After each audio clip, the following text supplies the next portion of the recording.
Hey man, say man, it's your boy Big Dreams. Welcome back to the channel. Before we carry on any further with this video, make sure y'all like, make sure y'all comment. Most importantly, make sure y'all subscribe and hit that post notification bell. Set it to all. We is back with another banger video, back with another reaction video, man. And today, y'all see the screen. We are reacting to Gene Deal addresses Cam'ron asking the Punisher about Cassie's and how Biggie felt about so forth and so on. We finna dig in here and see what's going on. I'm not gonna make the opening of this video too long. All I ask is that y'all smash that like button so this video can rank higher in the algorithm. Go crazy in the comments. Let me know what you want me to react to. And if you're watching me and you're not subscribed, man, subscribe. That's all I ask. We finna go on here to dig in. Chat. Make sure that volume good and up. You've been seeing these interviews by the Punisher, the sex worker for Diddy and Cassie? Man, I seen a lot of the interviews that he was doing. The thing about it is that he got a book out, and I respect his hustle. You know what I'm saying? I've been asked to come on those same platforms, but I decided not to do it at this time. But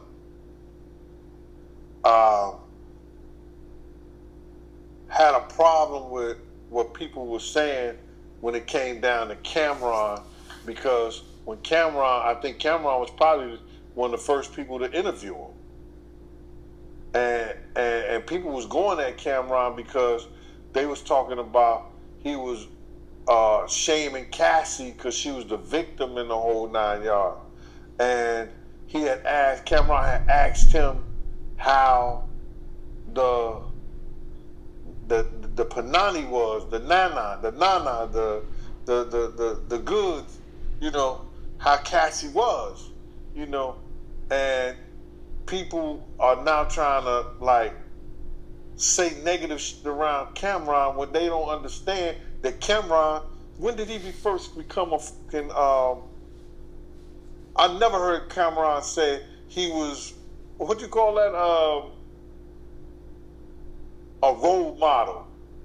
You understand? Cam'ron never came out and said he was a role model, brother. You understand? Now, he's a good role player, whereas that a kid could say he can't go wrong if he do the Cam'ron done. Cam'ron played ball, became a rapper, became a millionaire. You understand? By using his talents. Now, if a kid role play like Cam'ron, it wouldn't be that bad.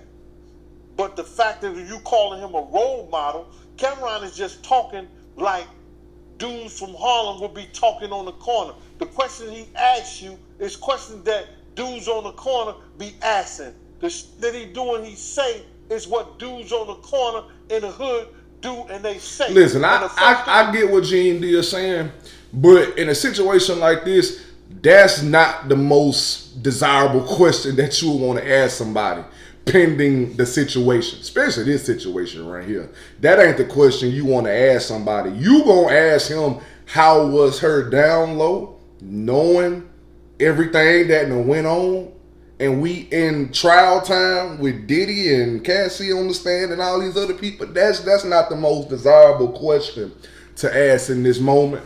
Not trying to bash Cam'ron or nothing like that, but if he did ask that, bro, that's not the most desirable question to ask. Not at this time, no. Gonna say is, damn, I wonder how the pussy is. You understand?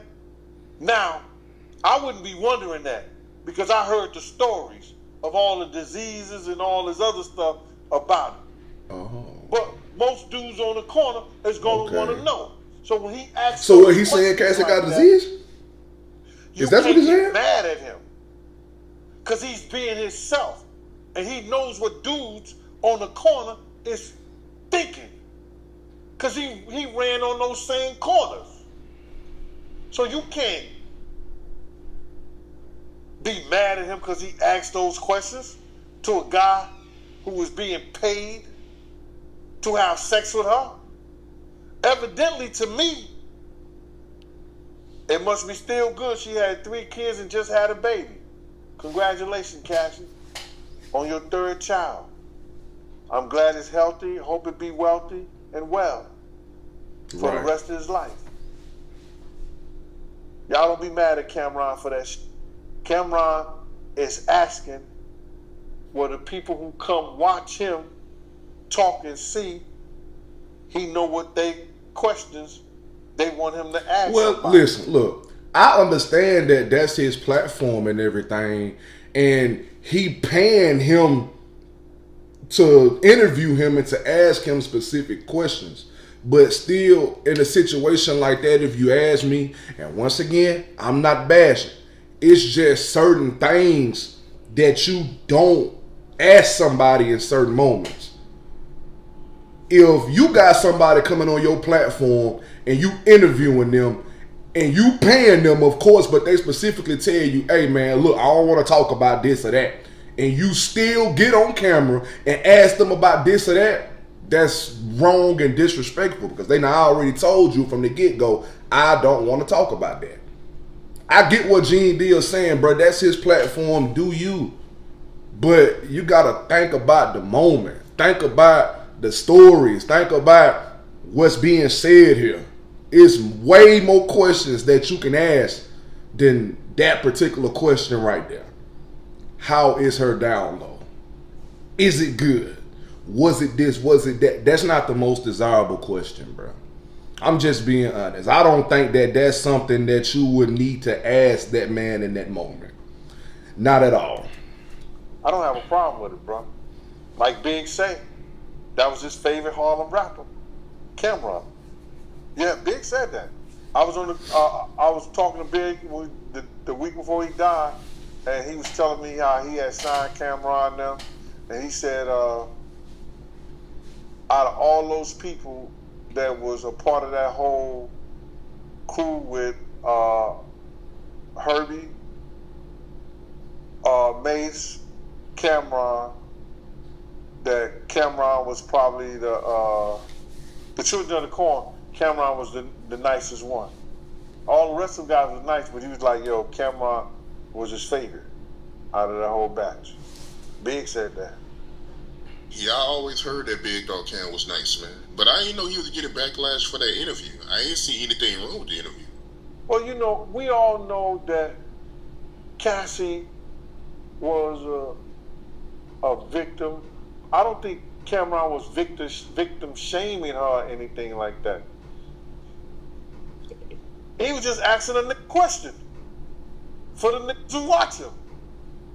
Point blank. And see, this the thing. He may have just been asking a question. He may have just meant it as a question. But you have to also look at it from other people's point of view as well. I'm sure that anybody who watched that and heard him ask that question would say the same thing that I just said. Why would you ask that at this point in time? A lot of people might give him backlash for it, true enough. I'm not finna give him backlash for it. I'ma just state my honest opinion. I don't think that that was a good question to ask pending the situation. How the rest of the interview went, I don't know. I honestly don't even know how the interview went. I haven't even watched it. But if this is what happened, if that's what he asked, that's not a good question to ask in that moment, brother. I wish his platform and him the best of success and everything. Don't get me wrong.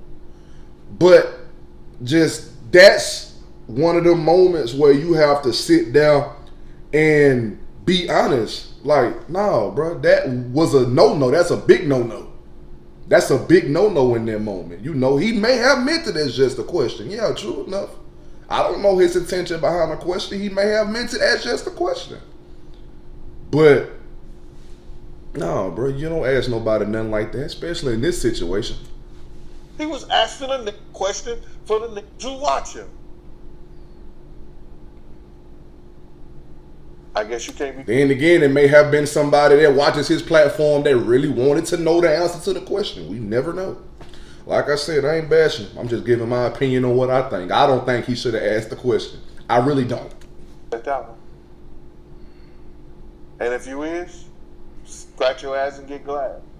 Yeah, the guy said that he couldn't even enjoy having sex with Cassie because Puffy was in the room watching in the corner. Yeah, but see, what happened was he didn't know it was Diddy for almost a year. If you watch the interview, he was saying that I didn't know his Diddy was almost a year, but they had told me to hold up, and I went to watch TV.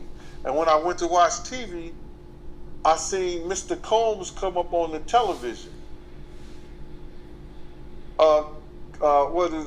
Enjoy Your Stay, Mr. Sean Combs, and he put it together that then, almost after a year, that was Diddy and Cassie, and after that, he couldn't really perform like he was in the past. You heard that interview from Q from Day 26, the one he did with Aubrey O'Day, about how he got a pill from Dunn, and the next thing you know, he woke up in Diddy Kid's bed? Well, like, people don't understand, a lot of these people are victims. Q said he was upset with Dawn, but he has to understand that Dawn is also a victim too. And when Diddy told her to give Q this pill, it wasn't that he was trying to, I don't believe it was that Dawn was trying to do something malicious to Q. She was just giving him the pill. She probably didn't even know what the pill was going to do. But from my understanding, Q said he woke up with men around him, filming him, and he was in his drawers or whatever. I believe that based on him being on that first Vlad show, and how he was emotionally distressed, some things may have happened to him personally that effed him up for life. It's hard to talk about another man's pain, but I want that brother to know, whatever help you need, whoever you need to talk to get over whatever you have to get over. Listen, do it, bro. I'm gonna be honest with y'all real quick, man. And just let me say this, I'm not gonna be long, just a few seconds. I'm gonna make this short. Stuff like this, along with other types of pain and trauma that you experience or that you could experience in a lifetime, whether you lose a loved one or violated or something like that, bro. Stuff like that, you don't really get over it. You learn how to manage it. Sometimes, even when you do learn how to manage it, it still spirals out of control. Your emotions can still spiral out of control. But you've gotten to the point where when it does spiral, you know how to get yourself back together. Pain don't never disappear in a situation like this. You just have to learn how to cope with that part of your emotions for the rest of your life. And of course, be thankful that God brought you out of that situation and that you're still alive, of course. But that pain is going to always be there. That's something I done learned. Pain don't disappear. Over time, you just go through the process of learning how to manage the pain. But it's always going to be there, bro. And let it go. You put that in God's hand and you let it go. Because it seems like he is mentally distressed about something. And just other people know about it because they was all on the show, somebody else's show, crying behind it.